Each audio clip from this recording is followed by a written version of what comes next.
All right, got some art supplies here. All right, so I'm gonna start with the big box first. I order most of my art supplies online from either Blick.com or Jerry's Artorama. Sometimes like other things like panel carriers I'll get from Raymar.com. But most of the stuff I get from Blick, mainly because I use Utrecht brand paints and Blick carries Utrecht brand. So let's just get started here. First thing I've got is 4 bottles of Gamsol, which is the odorless mineral spirits that I use. I used to use Terpenoid brand, but I think this stuff has a lower evaporation rate, and so it just doesn't fill the studio with fumes as much. So I got 4 of these. Kind of annoying in California, you can't buy a gallon. You have to buy it in like these 1 liter container. Like why that is, I don't know. You have to buy it in these 32 ounce containers, I think, which simply means you have to pay more for it. Still buying the same quantity I used to, just paying a lot more. So I don't understand that. Okay, next thing is, I've talked about how I mix my own medium. So you guys know I use Liquin when I'm painting outdoors, but indoors, if I want to get sort of nice blended edges, I'll use a medium that consists of 1 part stand oil, 2 parts linseed oil, and 1 part odorless mineral spirits. So here I have got some refined linseed oil from Gamblin, and then some stand oil from Gamblin. So this will be for my medium, which I have just run out of. I mostly use that medium when I'm painting on panels. I do not use it so much, actually I don't use it at all when I'm painting on canvas. So it's more for like the small still life paintings. I will use some of that medium, and I don't use a lot of it. Next we have some big tubes of white paint. Should be another one in here too. This was kind of cool. This was like, I think these tubes of Winton titanium white are typically about $10 per tube, but I bought these 2 packs, and you got like 2 tubes for $17. That is a really good deal. I should have 1 more in here. I bought like 6 tubes because you go through a lot of titanium white, at least I do. Let's see, is there another one in here? Maybe it's in the other box. Anyway, yeah, I got 6 tubes of white. Old French ultramarine, Winton, and got 3 big tubes, 200 milliliter tubes of these. I'm not sure the price, but like I said, about $10. So for the Winton brand, I mean, it's considered student grade, but the quality on this stuff is really good. But I only use titanium white and ultramarine blue in Winton. I have not actually tried their other colors. For all the rest of the colors, I use Utrecht brand paints, like for my cadmium colors. And I would use others, like I've tried Gamblin, and those are fine too. It's just that I feel like Utrecht, I've been using it since I started painting. It's good quality paint at a good price. And only in the last 2 years or so did I start using Winton brand for titanium white and also the ultramarine blue. Those are the paints I go through the most of, and I can't even remember how I discovered these paints. I think I might have, I'm not even sure how I started using them, but like I said, I really like them. What else do we have in here? All right, so there's more paints. These are probably the Utrecht paints. Let's take a look. Oh, it looks like Utrecht has changed their packaging.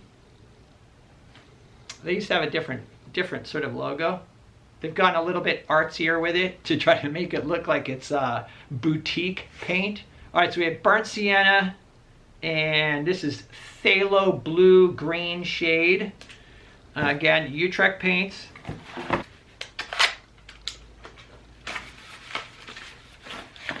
Yellow ochre and cadmium yellow medium pure. So this is the real deal here. This is the most expensive paint that I have. The pure cadmiums are really expensive. I usually also buy cadmium red light, but I don't use it that often, and I still have about a quarter of a big tube left. And what I've noticed is that when you have cadmium red light around for a long time, it starts stiffening up. So in other words, if I have a tube that lasts for a year, sometimes a big tube like this will last a year of cadmium red light. So at the end of the year, you know, when I'm getting down to the bottom, the paint gets kind of stiff. I'm not sure why that is, because it doesn't happen with the yellows. So I pretty much wait till I run out, because I don't want it just sitting around, because you know it could just harden up or stiffen up over time. All right, another tube of paint here. You know, actually I live near San Francisco International. I've been noticing a lot of planes. For a long time there were no flights, but it's getting busy again. All right, so alizarin crimson. Yes. I'm going to open this small box just to see if those other tubes of white are in here, just to make sure. I'm pretty sure I ordered 6 tubes. To be honest, like I don't even remember everything I ordered. This whole bill was almost $600. Ah, there it is. All right, so the only thing I've left now are brushes. And I have been really bad about brushes. My brushes were in such bad condition. I mean, really, I should have been buying brushes six months ago. Like I had one brush left for signing, for doing, you know, signing paintings. Like it was a number 4 liner brush or rigger. You guys may have seen me use that on my, you know, I'll kind of come in and finish up a painting with number 4 as well, just to kind of clean things up, put little highlights on stuff or whatever. But mainly what I use it for is for signing paintings. People have asked too, what do I do as far as signing paintings? And I will use medium when I sign, and usually I'll use liquid because I want the signature to dry quickly and to be really durable. Because I'm going to varnish, you know, I'll varnish the painting before I send it out. And my fear is that if the signature is not completely dry and I go varnish it, it'll just mess up the signature. And usually on the small paintings, like my 8x8s, I've been doing a lot of these 8x8s and I've been sending those out. And so what I'll do is I will initial those because I don't want my signature to be too present. I don't want it to be overwhelming. So I'll usually put an MC down at the bottom. I mean, obviously Michael Chamberlain's a long name, but I'll print my name on the back, the title, and the date. Wow, I didn't even remember that I got this many brushes. Oh my God. This is probably why my bill was so expensive. Brushes they're expensive. This is really a joyful thing, getting new art supplies. So what do we have here? So this is an assortment of natural and synthetic brushes. They're just brights and flats. So for the natural bristle, which I don't use very often, I went with Utrecht 209s, and let's take a look at those. All right, so the Utrecht 209, hopefully you can see this. It's kind of, this is a flat, so a flat is kind of a long squared off brush, and I use these a lot for landscape painting. They're not as precision of a tool as say a bright is, and let me show you what the bright looks like. You can see the bright is a little shorter, still squared off, but it's kind of a shorter bristled brush. You can get more like sort of chiseled effects with these brushes. And these, the ones I use are Princeton 6300s. They now go by the name Dakota, which is new. I didn't used to do that. And so the sizes I get for these synthetic brights are, I get 6, 8, and 10 in the brights. And I would use like a bright like this size, which is a number 10, even on a larger canvas. This one here is like a 2430. So I'll even use, you know, like I'll finish off a 2430 with a number 10 like this. But to do most of the work, I would use probably a bigger bristle flat. like maybe a 12 even. Okay, and then the other brushes I got a lot of, these are sealed in here. I'm gonna leave these in the bag, but these are just number 2. They're called Faux Squirrel, F-A-U-X, squirrel brushes. They're not expensive. These are little liner brushes, super fine, number 2. Use these for signing paintings.